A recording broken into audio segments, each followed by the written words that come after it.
Сәлем досым, сенімен Сәлем кино. Арнаға жазылып лайк немесе дизлайк басуды ұмытпа.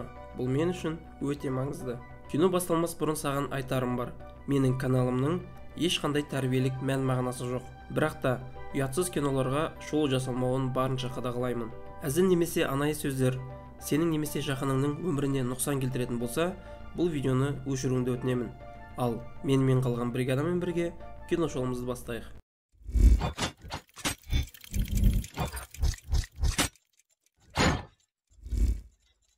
Кино басында қаланың қирап жатқанын көрсетеді. Басты рөлдегі жігіт қираған қала бойымен орталыққа бара жатыр. Онда үлкен ғимараттар үстінде алып өрмекші жүр. Осы қаланың бәрін қиратқан сол көрінеді. Өрмекшіні өлтіруге тырысқанымен олардың істерінен ештеңе шығар емес. Ал енді уақыт кейінге шегінеді. Бұл Алекс. Ол осы аумақта дезинфектор болып жұмыс жасайды. Осы аумақтағы халықтың бәрі бұл жігітті қатты жақсы көреді. Себебі ол ақшасыз да көмек қолын соза беретін еді. Алекс бір апаның үйіне дезинфекция жасауға келеді. Жұмысын жасап болғасын ақысы ретінде ақшасы болмаған әже оған тәтті нан сыйлайды. Ендігі кеткелі жатқанда әже Алексің денесінде өрмекші жүргенін айтады. Қолына тәпәйін алып салып қалады. Осылай Алекс апамның арқасында больницаға түседі. Бірақ та оған аса қатты зардап тимейді. Алекс медбикеге қырындап жатқанда больницаға бір марқұм да келеді. Одан соң моргтың ішіне бірдеңе қимылдап жатқанын байқаймыз. Дәрігер ештеңе байқамайды, бірақ моргтың ішінен шыққан өрмекші оны шағып алады.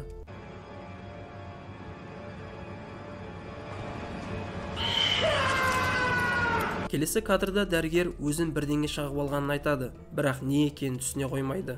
Себебі өрмекші дейін десе ол өте алып болды. Күзетші ол мысық немесе маймыл шығыр деп айтады. Ал Алекс болса бұл өрмекші болуы әбден мүмкін дейді. Себебі алып өрмекшілердің де барын айтады. Мен бұл істе жүргеніме көп уақыт болды. Мен тіпті өрмекшілер секілді ойлай аламын деп айтады. Бұл уақытта көше бойымен әскери машиналар осы ауруханаға келе жатыр. Олардың айтуынша белгілі бір өлген кісінің денесі байқамай осында әкелініп қойыпты. Олар сол денені іздеп жүр екен. Алекс өрмекшіні іздеп моргқа келеді. Ол өлі денені көріп қатты шошып кетеді. Дененің түгі қалмаған. Ендігі өрмекшіні іздеп, егер өрмекші болсам қайда барар едім деп ойланады. Негізінде өрмекші жылы әрі қараңғы жерді жақсы көреді. Ал моргтың іші суып болғандықтан ол вентиляция арқылы басқа жаққа кетіп қалған болар деп ойлайды. Алекс сонда бет алады. Ал басқа бір палатада ауру жатады. Оның қимылдауға шамасы жоқ. Ақылды жыртқыш оны біліп осы шалға шабуыл жасайды. Алекс вентиляциямен келе жатқанда өрмекшінің торына тап болады. Осы уақытта фонаригі де өшіп қалады. Жан-жағын көру үшін зажигалка жағады. Сөйтсе бұл өрмекшінің торы өте жабысқақ әрі жанғыш зат екен. Осылай ол бір бөлмеге түседі. Ал бұл уақытта әскери қызметкерлер жаңағы жем болған кісінің денесін қарайды. Ғалымның айтуынша бұл өрмекші 4 есе дөйіп кеткен. Себебі ол 16 сағат сайын 2 есе үлкейіп отыратын көрінеді. Алекс өрмекшіні іздеп жүргенде, өрмекші оған банк лақтырып алдап ұстап алмақшы. Ал Алекс болса ақмақ емес, ол өрмекшінің өте мықты аңшы екенін біледі. Ол өзінің қолындағы тиынды лақтырып, өрмекшіні алдамақ болады. Бірақ та өрмекші сол тиынды алып кетіп қалады. Осылай тұрғанда өрмекші Алекстің артынан келіп, соңғы шабуылын жасамақ болады. Ал оны дер кезінде келген Карли құтқарып қалады. Ал өрмекші бұл жерден кетіп, жаңағы ұрлап кеткен тиынмен бір бомжды ұстап, соны өлтіреді. Алекс ендігі бұл жерден кеткелі жатқанда, оған күзетші келіп, ана өрмекшіні бірге аулайық дейді. Бұл идея Алекске де ұнайды. Солай олар аңшылыққа бет алады. Ал жаңалықтарда бұл өрмекші қала ішінде жүргенін айтады, және де оның бойы 2 метрге дейін өсіп кеткен. Ғалымның айтуынша бұл уже 3-ші стадия екен. Әскери қызметкерлер өрмекшіні іздеп канализацияға түседі. Сөйтсе бұл жерде өрмекші бір шама адамды жеген көрінеді, және оның мөлшері қатты өсіп кетуі әбден мүмкін. Оларды аңдып тұрған Алекс Карлиге хабарласып, өрмекшіні ұстадыңдар ма деп сұрайды. Өкінішке орай, олар ұстамағанын естиді. Осылайша Алекс өрмекші секілді ойлап, ол орманға бет алуы мүмкін, және де адам көп жерлерге барып, қарын тойдыруы әбден мүмкін деп болжайды. Ал жақын тау маңында демалыс орны бар еді. Осылайша күзетші екеуі сонда бет алады. Осы уақытта өрмекші адамдарға аңшылыққа шығады, және оның мөлшері бір шама өсіп кеткен. Ол тіпті адамдарды бүтіндей жұта беретін жағдайға жеткен. Алекс машинасымен осы жерге келіп, өрмекшінің назарын өзіне аударып қашады. Осы уақытта оларды әскерилер бақылап отырады. Карли Алекске хабарласып, алда қаруланған әскер күтіп тұрғанын ескертіп, абайлауын өтінеді. Тосқауылға келгенде, Алекс пен күзетші машинадан шығып жасырынады. Ал әскерилер өрмекшіні қанша атқылағанымен, өрмекші бірінші машинаны қалған етіп, сосын барып шегіртке секілді бірдемде орманға секіріп кетеді. Әскер өрмекшінің артынан түседі. Алекс Карлиге келіп, онда бармауын өтінеді. Себебі орманда өрмекшілер өте мықты аңшылық жасайды. Олардың барлығы өліп кетуі мүмкін екенін жеткізеді. Бірақ оны тыңдағалы жатқан ешкім де жоқ. Почему женщины никогда меня не слушают? Что?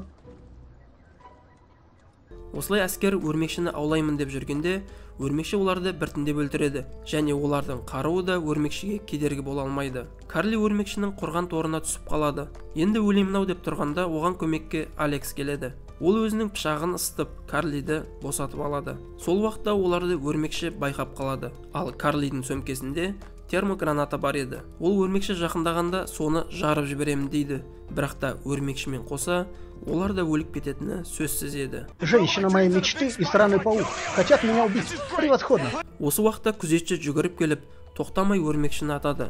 Осылай өрмекші алаңдаған уақытта олар қаша жөнеледі. Қашып келе жатқанда өрмекші Карлиді торға байлап бұл жерден алып кетеді. Штабқа келген уақыттарында ғалым оларға өрмекші 5-ші стадияға өтіп келе жатқанын жеткізеді. Олар не деп сұрағанда? Размножение? Ну конечно. Негізі бұл аномалия екен. Ғалымдар үлкен қызанақ жасау үшін өсу гормонын еккен екен. Осылайша байқамай қызанақ арасында жүрген өрмекші де сол гормонды қабылдап, ендігі осылай өсіп жатыр дейді. Ендігі өрмекші алып болып өсіп кеткен. Ол қала арасында емін-еркін жүріп, үлкен ғимараттардың үстіне барып орналасады. Вертолеттердің түсірілімі барысында олар Карлидің тірі екенін байқап қалады. Өрмекші бірнеше адамды жинап, оларды балаларына жемтік етіп сақтап қойған екен. Осыны естіген Алекс пен күзетші сонда барып Карлиді құтқармақшы болады. Күзетші екеуі ғимаратқа кіріп, лифтімен 60-ші этажға көтеріледі. Олар Карли мен басқа адамдарды тауып, босатып жатқанда өрмекшінің балдары тұқымнан шығып жатыр екен. Бір адам амалсыздан жем болады, ал қалғандарын құтқарып, олар лифтіге отырып төмен қарай түседі. Осы уақытта генерал өрмекшіні өлтіруге бұйрық береді. Келіп жеткен қарулы самолеттер оны атқылап құлатады. Осылай барлығы қуанып жатқанда өрмекші есін жияды. Негізінде өрмекшінің ең әлсіз жері бұл жамбасы екен. Сондықтан Алекс батыл шешім қабылдап, базуканы қолына алып өрмекшінің артын дәлдеп дәл атады. Учай.